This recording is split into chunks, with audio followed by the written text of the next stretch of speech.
I still remember the sound of that fryer timer going off. Beep, beep, beep. It was 10:47 p.m. on a Friday night at El Camino Diner, just off Central Avenue in Albuquerque. The kitchen air was thick with the smell of burnt oil and sweat. Marcus Delaney stood there, motionless, one hand gripping a grease-stained spatula, the other wiping his forehead with the same towel he'd used since noon. His back ached. His ankles were screaming. And yet there were still 5 orders in the window. He hadn't sat down in 11 hours. That night, like every night, he was the last man out. He clocked out at 11:19 p.m. His paycheck for the week? $488 before taxes. Rent was due in 4 days. His mom had already texted, "Marcus, the electric bill bounced again. They're saying disconnection Monday." He stared at that message while sitting in his busted 2003 Chevy Cavalier, parked behind the diner, engine idling, heat barely working. It was cold. Not New York winter cold, but cold enough that his hands were shaking as he unwrapped a burrito he got half off from the line cook discount. It was dry and cold and sad. He didn't cry. Marcus didn't do that.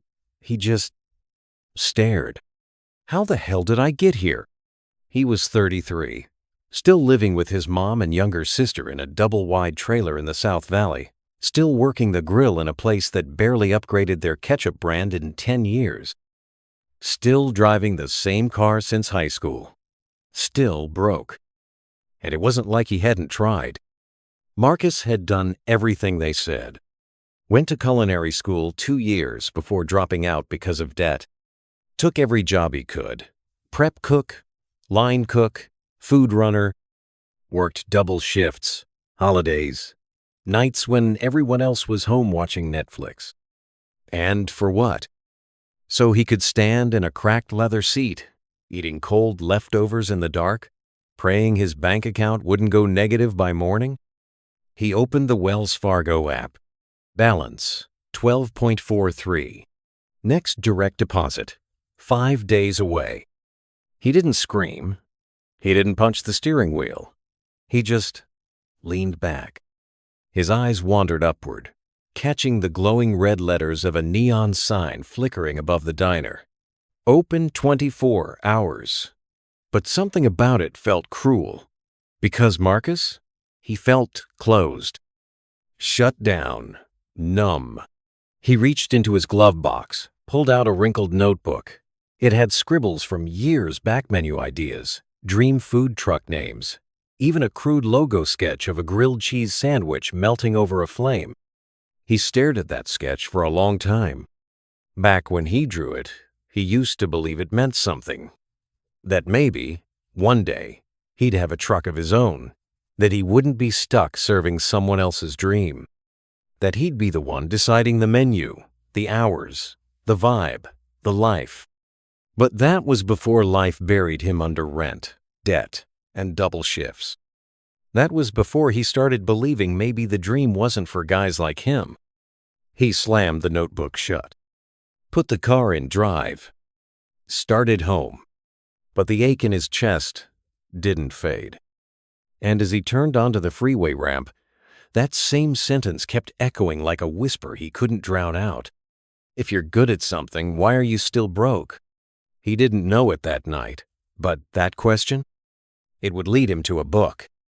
That book would lead him to a decision.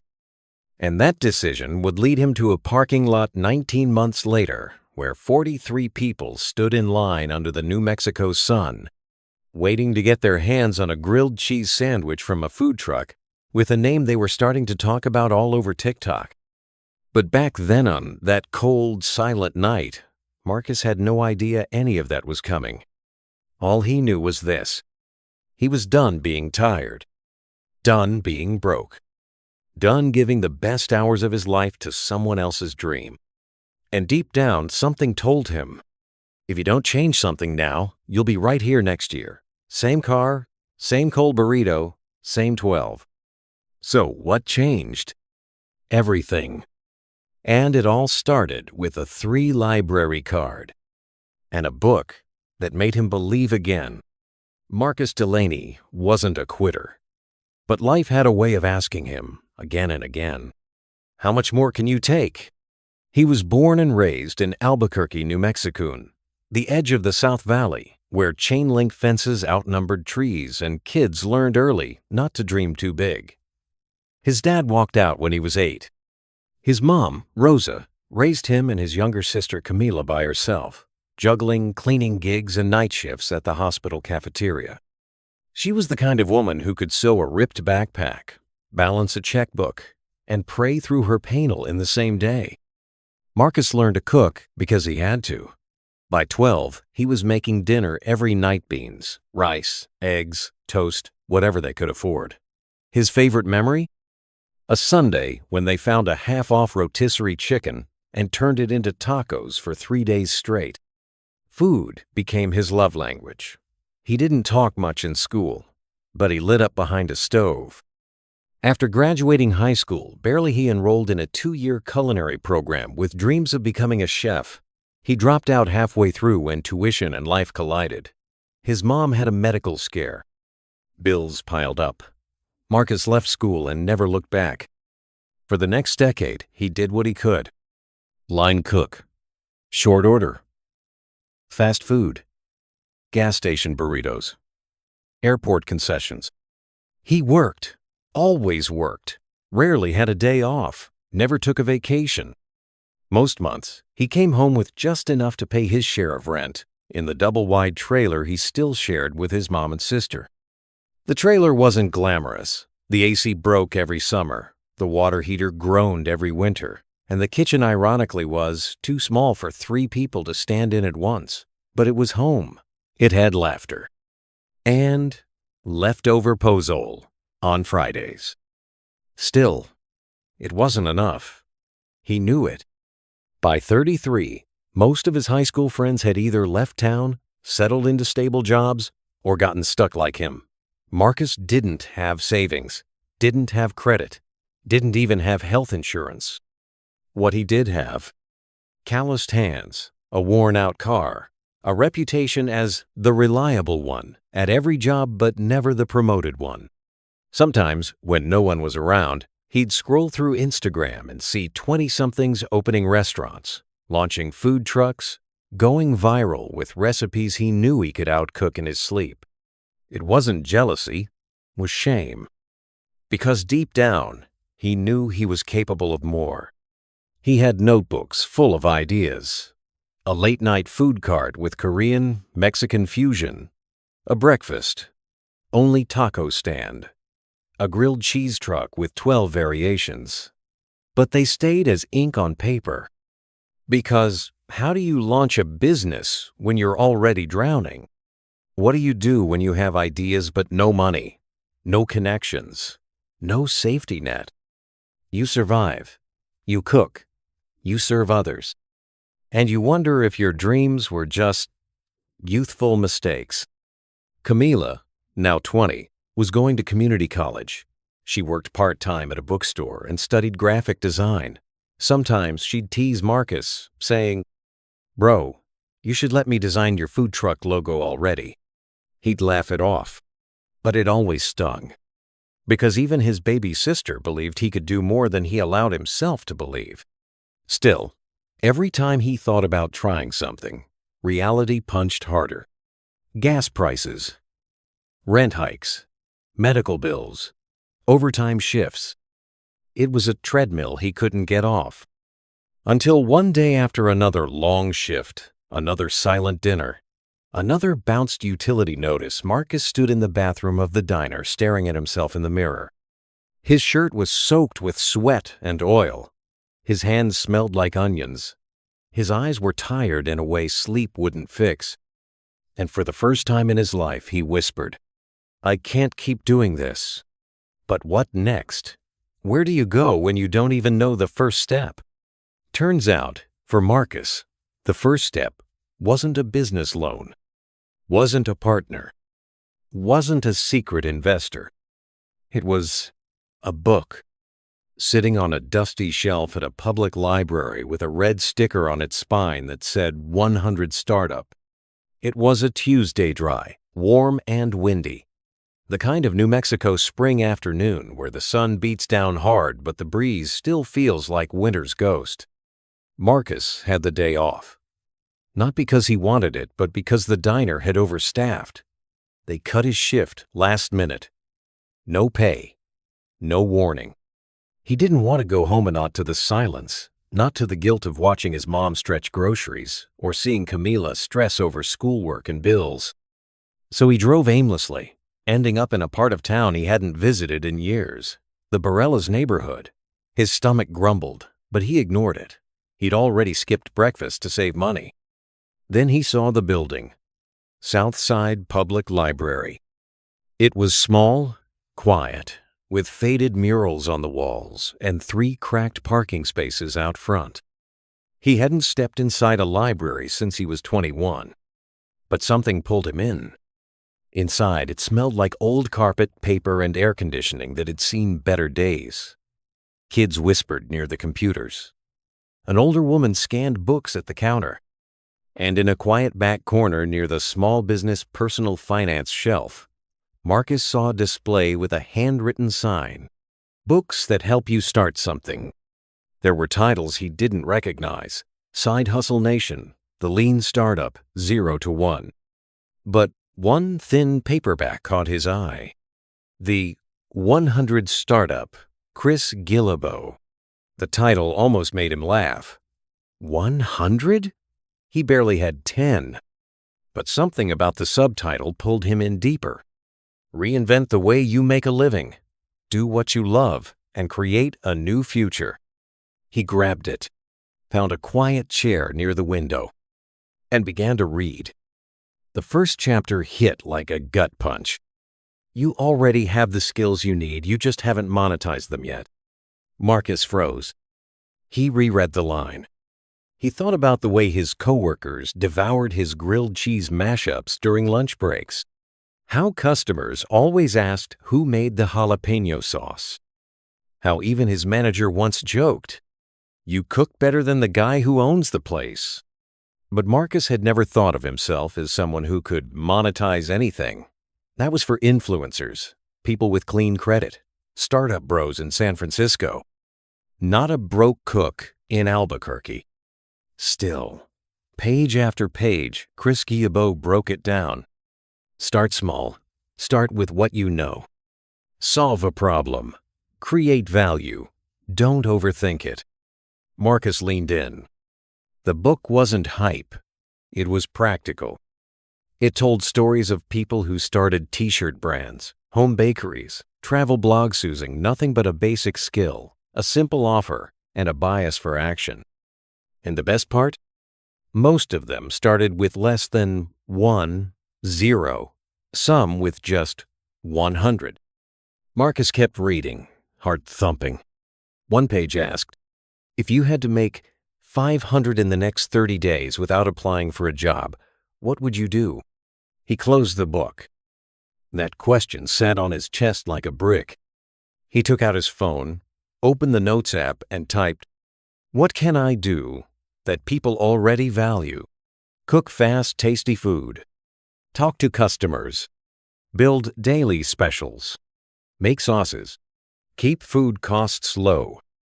Design simple menus. Fix kitchen equipment." He paused, then typed, "What problem can I solve today? Fast lunch that's actually good. Tired workers who want real food, not gas station junk. People who miss home-cooked taste during a workday." He looked back at the book.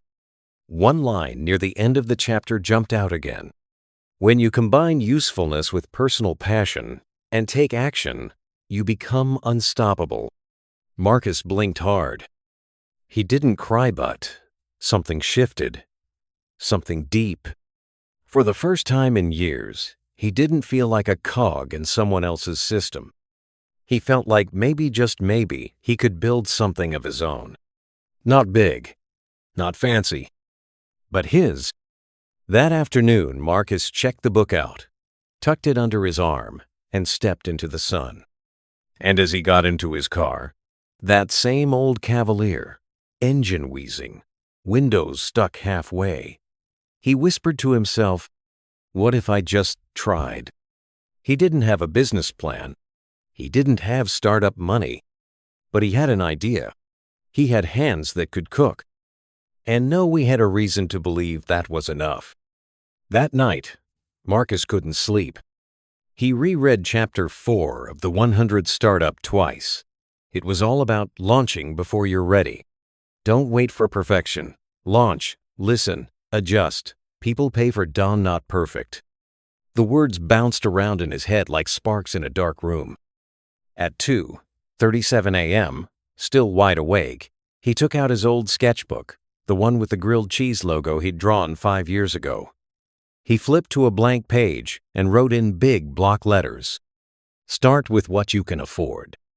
Underneath that, he made a list. Equipment. I already have 1 pan, 1 griddle, cooler, knives, spatulas. Ingredient cost per sandwich, 1.85. Sell price idea, 6.5. Profit per sandwich, 4.65. Break even, 22 sandwiches day. It wasn't perfect math, but it was a start. The truck that wasn't a truck. Yet. The next day, Marcus took a risk. He asked his neighbor, Mr. Redman, a retired mechanic who mostly tinkered in his garage, for advice on buying a used vehicle. After a quick conversation, Mr. Redman surprised him. "Actually, I got a beat-up Chevy step van from my nephew a year ago. Planned to turn it into a camper. Never did. It runs. Mostly. You want to take a look?" Marcus followed him around back. There it sat sun-bleached, dented, with one broken headlight and a faded Pepsi logo on the side. It wasn't pretty. But when Marcus stepped inside that empty cargo space, he saw it. He saw shelves of ingredients, a sizzling griddle, a chalkboard menu, customers smiling. He saw potential. "How much you want for it?" "Ye lambe. I have nothing. You work at that diner, right?" "Yeah." "Pay me $200 up front, the rest over 6 months. Just promise me 1 grilled cheese when you're up and running." Deal. DIY hustle begins. Every spare minute Marcus had before work, after work, during his off day, she spent cleaning out the van, pulling out rusted shelving, patching the floor with plywood, wiring an inverter to power a mini fridge. He didn't know much about plumbing or electrical, but YouTube became his university. He borrowed a hand drill from Mr. Redman, painted the inside himself with white and silver heat-resistant paint, found a used propane griddle on Craigslist for $80. The total he spent the first month? $492.31, including ingredients, gloves, napkins, and a box of sticker logos Camila printed from her campus design lab. Camila even surprised him with a logo one night. A gooey grilled cheese sandwich melting into the shape of a lightning bolt. "It's called Melted by Marcus," she grinned. "Because you don't just make sandwiches, you melt people's stress." Marcus teared up. It was the first time in years someone named his dream before he dared say it out loud. The first real day. On a bright Thursday morning, Marcus pulled the truck into a parking lot near a business park on the east side of town. He'd scoped it out for weeks, saw dozens of office workers grabbing Subway or drive-through lunch every day. He set up a chalkboard sign. "Lunch that doesn't taste like regret. Grilled cheese classics, 6.5. Add tater tots plus lemonade, 3. He wore a fresh black apron, tucked his old sketchbook under the seat, took a deep breath, and waited. For 17 minutes, no one came. Then one guy wandered over from the office building and said, "Grilled cheese? Really?" Marcus smiled. "Yeah, but not the kind your mom made. Unless she had smoked Gouda and chipotle aioli." The guy laughed and ordered one. Then another came. then 2 more. He sold 19 sandwiches that day, barely enough to break even. But Marcus went home that night with grease on his forearms and a different kind of exhaustion. The good kind. The kind that comes from building something that's yours. Final thoughts of the day.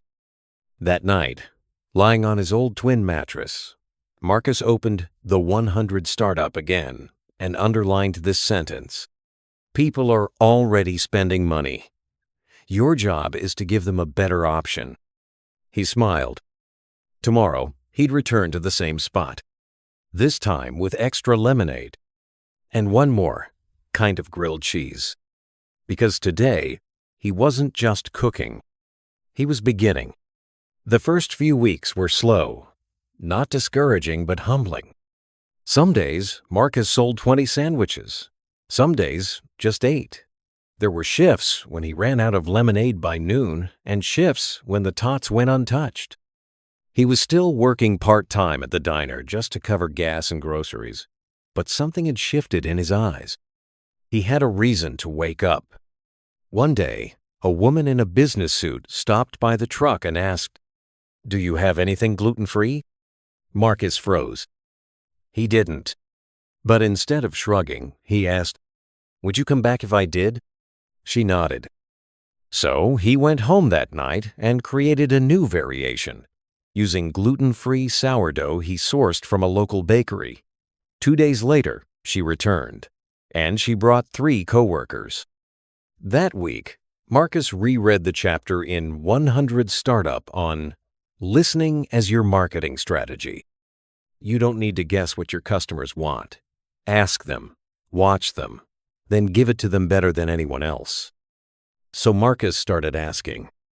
He posted a handwritten poll on the side of the truck. What flavor combo would melt your stress today? Every suggestion became a test kitchen idea. One guy asked for green child plus bacon. It became the 505 Crunch Melt. A young intern suggested pesto and mozzarella.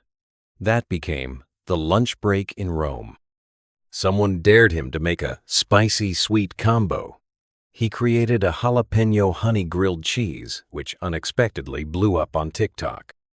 Yes, TikTok. It started by accident.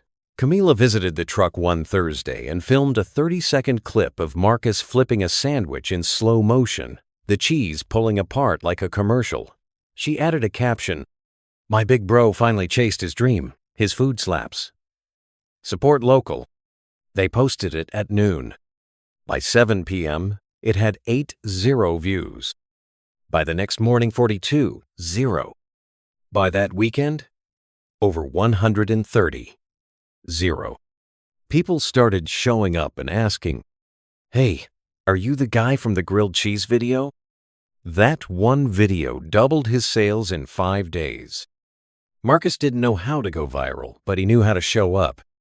So he started filming himself making sandwiches at sunrise, packing orders, waving at customers, sharing snippets of how to build a food truck from scratch.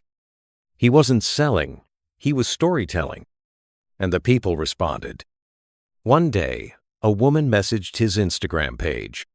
"Hey, I live 60 miles away. Any chance you'll be near Rio Rancho next month?"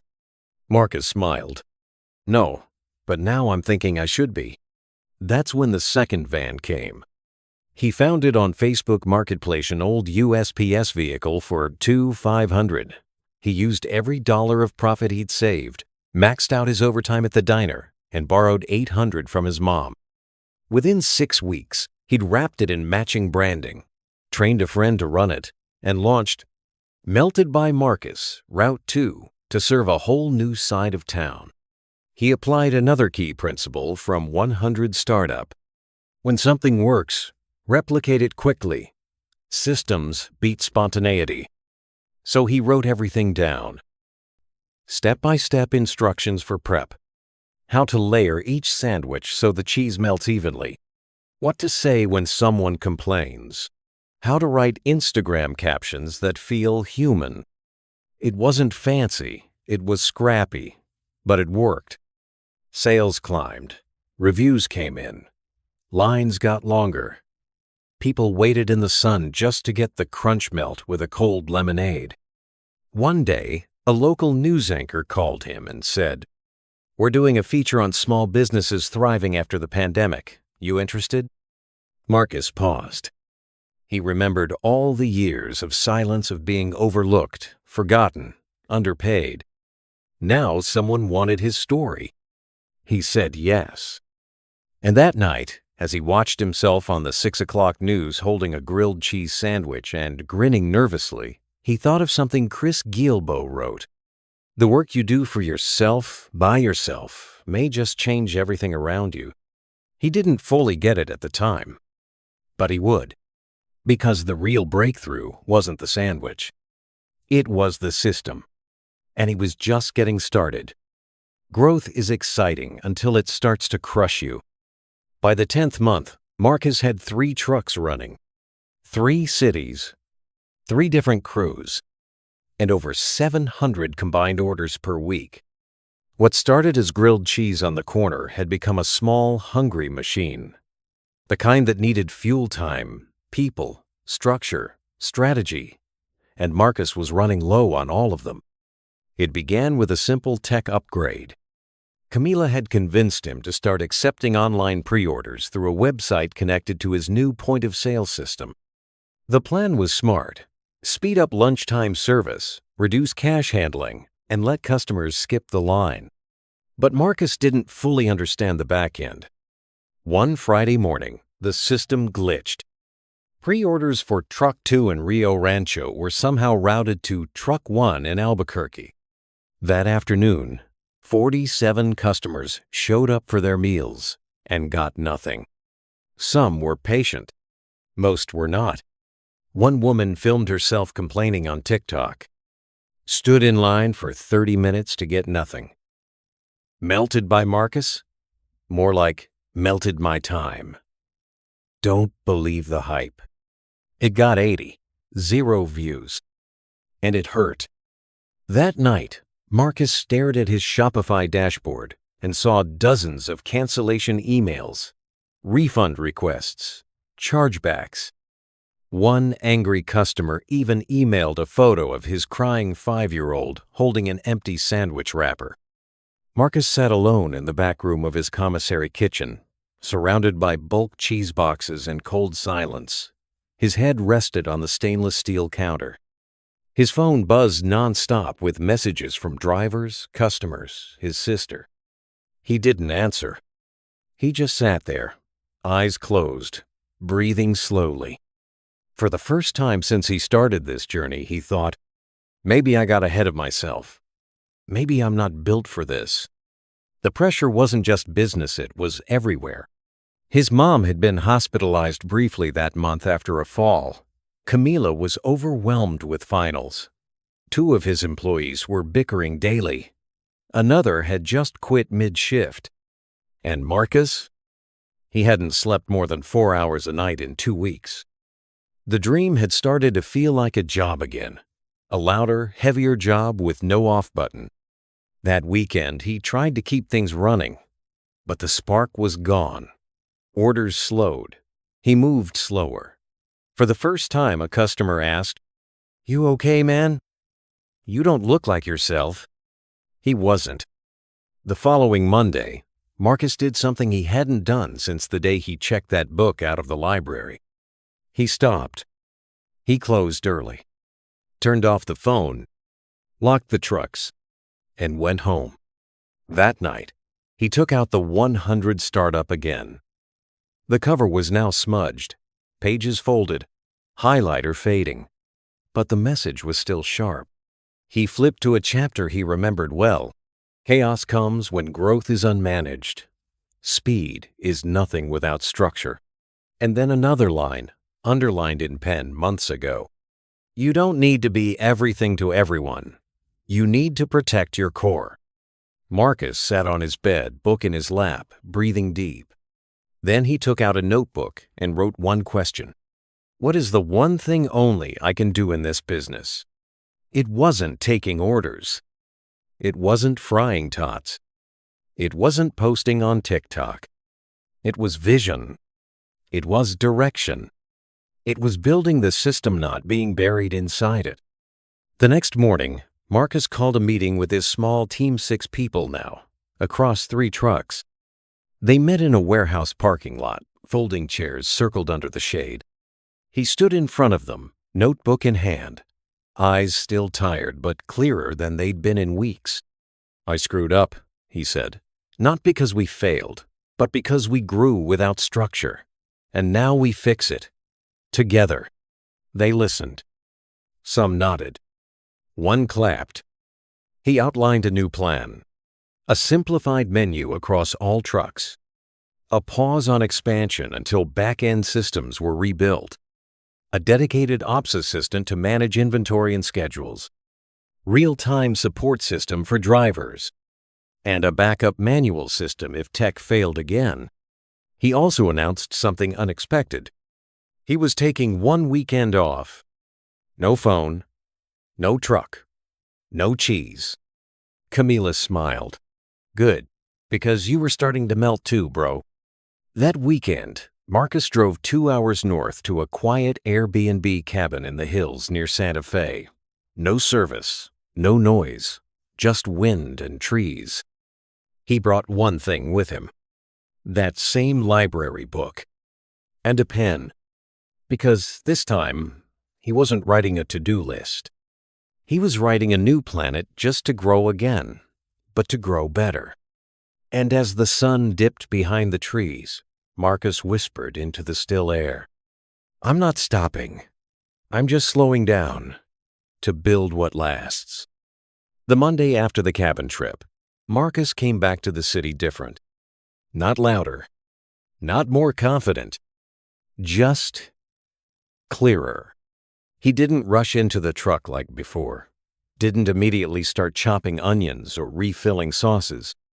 Instead, he sat at the metal table in the back of his commissary kitchen with a blank piece of paper and a Sharpie. At the top, he wrote, "What's broken?"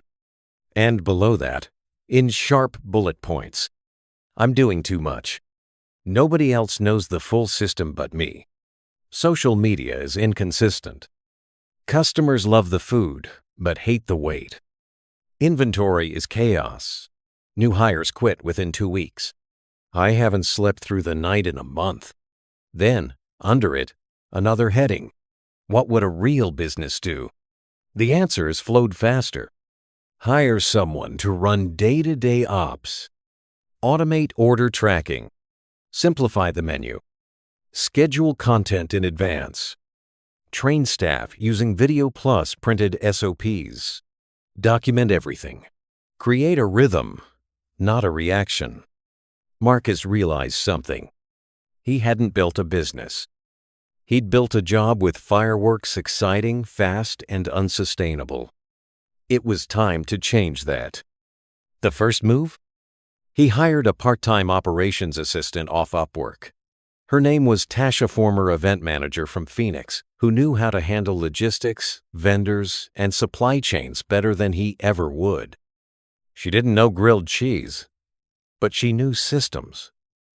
Within 2 weeks, she built a Google Sheet that tracked all orders and inventory live, standardized weekly shopping lists, created an onboarding checklist for new employees, found a supplier that cut food costs by 12%. Marcus felt like he could breathe again. Next, he created training videos with Camila's help. They filmed on an iPhone. How to prep the crunch melt in 90 seconds. How to greet customers with the melted by Marcus vibe. How to handle mistakes with grace. How not to burn the tots again. Every new team member got a training link plus a printed handbook. They even added funny quiz questions at the end. And guess what? Staff stayed longer. They smiled more. Customers noticed. Marcus also rethought the menu. He cut it from 9 sandwiches to just 5. 3 core bestsellers. 1 rotating special. 1 vegan option. Lines moved faster. Inventory errors dropped. Waste decreased. He raised prices slightly, but nobody complained. Because now, they weren't just buying food. They were buying an experience that worked. Social media? He let go of control. He hired a local college student, Riley, who loved food photography and knew how to write in Marcus's voice. She turned every quote, every behind-the-scenes story, every customer smile into TikTok and Instagram gold. They didn't aim to go viral anymore. They aimed to build trust. And slowly, people started following the story, not just the sandwiches. By month 17, Marcus wasn't in the kitchen every day anymore. He was on Zoom calls with suppliers, reviewing customer feedback reports, sketching out a plan for a permanent location that could house prep for all truck sand, maybe even a weekend brunch window. He started calling himself something he never had before: founder. And it didn't feel arrogant. It felt accurate. He thought of something Chris Guillebeau had written. The moment you stop seeing yourself as a hustler and start seeing yourself as a creator, everything shifts. And it had. Marcus wasn't just making food anymore. He was building a system, a brand, a culture. One morning, he stood in the commissary before everyone arrived. The kitchen was clean, quiet. Sunlight spilled through the windows. He walked over to the bulletin board and pinned up a note in big, bold letters. We don't sell grilled cheese, we sell relief. Because that's what it had become. People came to Melted by Marcus for more than food. They came for 5 minutes of peace in a chaotic day. For that nostalgic, gooey warmth that reminded them of home. For a smile from someone who actually looked them in the eye. For a small business that still felt human. Marcus sipped his coffee, looked around, and smiled. This wasn't just about sandwiches anymore. This was a movement. And he finally had the clarity and the team to scale it without losing his soul. It's been 2 years since that night in the diner parking lot. 2 years since the cold burrito. Since the 12.43 bank balance. Since the question, if you're good at something, why are you still broke? Now Marcus stands inside a newly built prep kitchen just outside Albuquerque. Sunlight pouring through industrial windows, the smell of grilled bread and fresh basil hanging in the air. 3 trucks, 12 employees, a social media following that still surprises him every morning. And last month, his company crossed 100 in monthly revenue for the first time. He didn't throw a party. He didn't pop champagne. Instead, he sat down with a pen, a notebook, and a question. What have I actually learned? Lesson 1. Money follows value, not hustle. He once believed working 70 hours a week was honorable. But hours don't scale. Pain doesn't guarantee payoff. What matters is value solving a real problem for real people in a way they remember. That's what the 100 startup taught him. You don't need an office. You don't need a pitch deck. You need usefulness. Find the smallest way to serve, then do it better than anyone. Lesson 2. Start before you're ready, and stay scrappy. If he had waited for the perfect time, the perfect truck, the perfect plan, he'd still be behind that fryer. What launched Marcus wasn't confidence. It was curiosity and urgency. He started with a used van, a borrowed griddle, and a recipe scrawled on a napkin. And that was enough. Launch, listen, adjust. That's what the book said. And it works. Lesson 3. Your business won't grow until you do. Success isn't just making more money. It's learning how to lead, how to communicate clearly, how to take a day off and trust your team, how to go from doer to builder. Marcus didn't just grow a food truck brand, he grew into someone who could carry the weight of that growth without being crushed by it. And that took humility, systems, and late-night journaling when everything felt like it was falling apart. Lesson 4. Don't chase viral, chase real. Yes, a few TikTok videos helped. But the real fuel came from customers who said, "You remembered my order. This sandwich made my day. Your truck feels like home." Authenticity outlives algorithms. People come back for what feels personal, human, familiar. In a world of fast everything, slow connection wins. Lesson 5. Your dream is valid even if you're broke when it hits you. Marcus doesn't have an MBA. Didn't come from money. Didn't have investors. He started with a library card and an idea he was afraid to speak out loud. But here's the truth he wants you to know. You're not behind. You're just early. You're not crazy. You're awake. And you don't need permission, you just need to begin. He looks at the chalkboard wall inside his prep kitchen. It's full of quotes his team writes down every week. Some are funny, some are customer reviews. But the one Marcus loves most is written in thick red marker near the top corner. We melt stress one sandwich at a time. Because that's the business. Not cheese, not trucks. Relief. Before he leaves for the day, Marcus picks up his old copy of The 100 Startup. The corners are bent, the spine is broken.